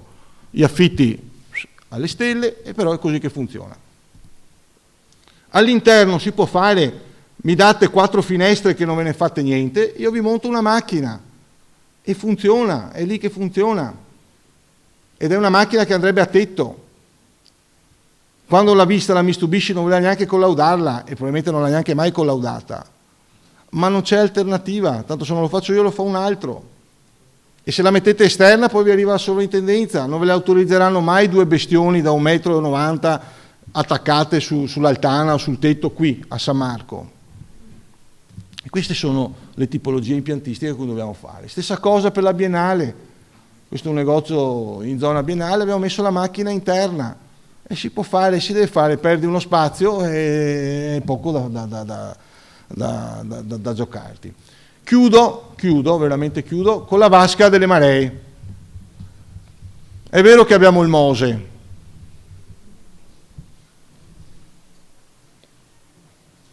ma ne abbiamo fatte tante di vasche, e io la consiglio ancora se si può fare, perché se il Mose non funziona andate sotto acqua. Allora con le vasche delle maree i nostri tubi rompono le scatole, il buon, non mi ricordo il nome, in questo momento, rompe le scatole, e allora dovete star fuori dalla vasca e accettare di star fuori dalla vasca con gli impianti, soprattutto gli impianti più grossi, che sono quelli che diceva Rasa prima, gli scarichi, l'idrico, sono quelli che rompono le scatole, un tubo da 110 a 150, non può bucare la vasca, potete metterci quanta bentonite volete, prima o poi cedela. Allora devo stare dentro alla vasca, devo correre. E allora se vi fate un albergo, quello che ho adottato io è: faccio una rete autonoma per i piani terra, perché vogliono le camere anche lì, salto un muretto e ci metto delle pompe e convoglio tutto lì, e poi vado sulle altre vasche, perché prima che l'acqua alta arrivi al piano primo, i problemi sono di altro tipo. Però ai piani terra l'acqua esce dalle docce e non è acqua. E allora fatevi una rete autonoma, costa, certo che costa, ma non fate le camere a piano terra allora. Se c'è la vasca, lavorate così, saltate quante? I 2 metri, perché il 1,90 m ci ha abbandonato nel 2019, prima nel 66, quindi a 2 metri. E fate la vasca di contenimento. Ha un costo? Certo che ha un costo. Però gli impianti a piano terra, se li accettate, dovete farli così. State fuori dalla vasca, altrimenti vi mettete in un mare di guai. Cede. E qua, vabbè, sapete meglio di me come si fanno e come le dovete fare. L'acqua idrica, vi ho già detto, questi sono i negozi e consumano una valanga d'acqua. Vi ricordo che, torno alla pompa di calore e chiudo, la consumano d'inverno. Ne consumano più d'inverno che d'estate, perché per far funzionare bene quella macchina devo aprire una valvola, si chiama una valvola solenoide, e far andare il rubinetto a tutta forza, aperto tutta, via tutto dentro, a prescindere da come modula la macchina, e buttiamo via metri cubi di acqua potabile. E qua avete altre applicazioni che abbiamo fatto, oppure integrate, se avete bisogno, con l'acqua le macchine ad aria, ma qua entriamo su impianti un po' più difficili. Chiudo ricordando il professor Mattarolo, per me, e i 2 libri con cui mi accompagno tutti i giorni nella mia scrivania, e che dovrebbero avere anche gli architetti sulla propria, e se non lo hanno, se dovete investire qualche soldino per Babbo Natale o per il compleanno, comprateveli. Uno è trasmissione del calore e l'altro termodinamica applicata. Sono le fondamenta mie da termotecnico su cui lavorare, poi tutto il resto ben venga, ma il professor Mattarolo ha fatto scuola, ha portato l'aria condizionata in Italia insieme ad altri e su questo noi lavoriamo. Ho finito, grazie.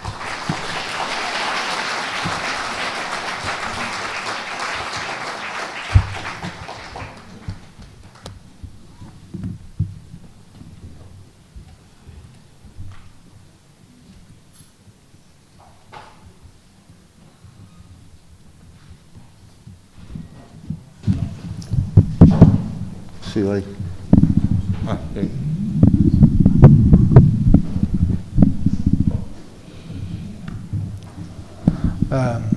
Wow! Wow, ho sforato. Perché vado in trance agonistico io, poi non mi fermo più. Quindi... No, davvero grazie ingegnere per questa carrellata organizzata, costruita, pensata di modalità con cui si è potuti intervenire in ambiti di edilizia di diversa scala anche veneziana.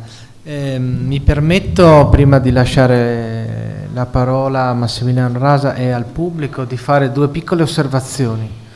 La prima, che emerge con estrema chiarezza, è quanto ciascuna di queste scelte in realtà rincorrino ciascuna a una specificità che può essere declinata rispetto al tipo di impianto, al tipo di contesto, al tipo di clima, al tipo di esigenza, no? E quindi non c'è un prodotto bello e pronto da inserire naturalmente, ma tutte queste scelte, ed è la seconda osservazione, riguarda la centralità del progetto. Quindi su questi due temi io credo che dobbiamo riflettere. Mi ha anche fatto piacere sentire che molte volte l'inseguimento di obiettivi green risulti un obiettivo non così concreto, no? Quasi un'etichetta più che un effettivo elemento di sostanza. Ecco, io su questo penso che dovremmo assolutamente lavorare. L'auspicio, poi cedo la parola di Massimiliano Rasa, che si costituisca un tavolo a livello di amministrazioni cittadine, potrebbe avere proprio questa finalità, cioè quella da un lato di capire quali sono gli effettivi fabbisogni, perché al di là dei dati più generali che abbiamo visto sul consumo e sul fabbisogno del Veneto, poi dentro il comune di Venezia, inteso come somma di città storica, estuario, litorale, città di terraferma, ci sono esigenze diverse che dipendono dalle funzioni, che dipendono dagli usi. Ed è anche vero che il ricorso al famigerato FER, fonti energetiche rinnovabili, che pure è una delle componenti che può concorrere alla transizione energetica o ecologica, insomma vanno un po' pianificate, perché se è vero che non è così opportuno pensare di installare pannelli fotovoltaici nel centro storico di Venezia, è anche vero che ad esempio tramite le comunità energetiche si può produrre energia in un posto e consumarla in un altro posto. Io l'ho proposta a Venezia la comunità energetica. Abbiamo un palasport, io non so chi l'ha progettato, ma vivo lì, a Garibaldi, c'è un manufatto in cemento armato, sono circa 5.000 metri quadri. C'è una cabina, noi abbiamo le cabine per le CER, io ci sto studiando molto sulle CER con la commissione miei impianti e abbiamo proposto quella, siamo andati da un assessore e un consigliere, quindi abbiamo beccato trasversalmente tutti, come se il fatto non fosse loro. Non disturba gli aerei, non sono visibili da vista pubblica, è un manufatto di cemento, per carità, non so chi l'ha progettato, bello, ci andavo a vedere la lei, ma se sopra ci mettevo un po' di pannelli solari avrei fatto una comunità energetica e un centro storico importantissimo, cassato totalmente. Bisogna distinguere i tabù, cioè le posizioni ideologiche, rispetto alle effettive situazioni in cui non è veramente opportuno fare certe cose, per non perdere poi di vista l'altra istanza fondamentale che riguarda non tanto il comfort quanto la conservazione. Per cui io credo che queste iniziative con cui Confartigianato, con cui l'università anche in parte la soprintendenza sta insomma, organizzando con l'amministrazione comunale, possano essere utili. Sono percorsi difficili, ma penso che possano essere intrapresi. Non so se Massimiliano Rasa aveva un commento da fare. Ma il commento semplice è che dobbiamo credere che il 2050 arrivi domani, quindi rimanere ancora con i punti di domanda su come e cosa fare.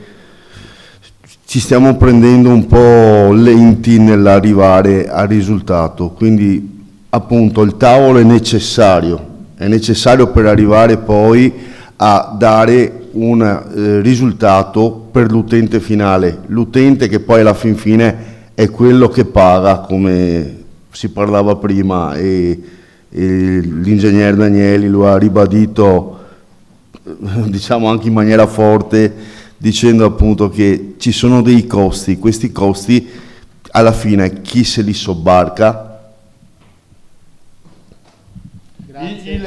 Chiudo. Abbiamo perso l'idea di fare noi i costi, perché sì, il 110 ci ha obbligato a usare il DEI o il preziario della regione. Io preferisco quello della regione Veneto per gli impianti rispetto a quello del comune di Venezia, che ormai probabilmente faceva cucina, è quello che l'ha scritto, perché la cucina la fate benissimo, ma un impianto fate fatica a farlo, basta leggerlo. Quello della regione invece è fatto bene, però abbiamo perso di vista in città, usiamo il DEI. Il DEI di tutto quello che vi ho detto non è che tenga conto proprio di tutto, e quindi gli NP, come li chiamano in ambiente pubblico, dobbiamo continuare a farli, perché altrimenti escono computi che non sono veritieri, c'è poco da fare, e poi sono, ripeto, varianti che camminano. Anch'io ho dovuto usare il DEI per forza di cose, o il preziario della regione Veneto con la defiscalizzazione, però le analisi dei prezzi bisogna imparare a farle, in una città come la nostra sono fondamentali, perché altrimenti si rischia di sbagliare proprio il prezzo della macchina. Scusa se ti ho... No, anzi grazie.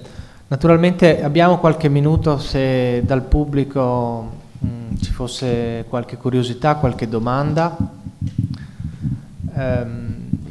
Viceversa, l'appuntamento è per la prossima settimana e per il 10° incontro della serie. Vi ringraziamo molto della vostra partecipazione, buona serata. Grazie.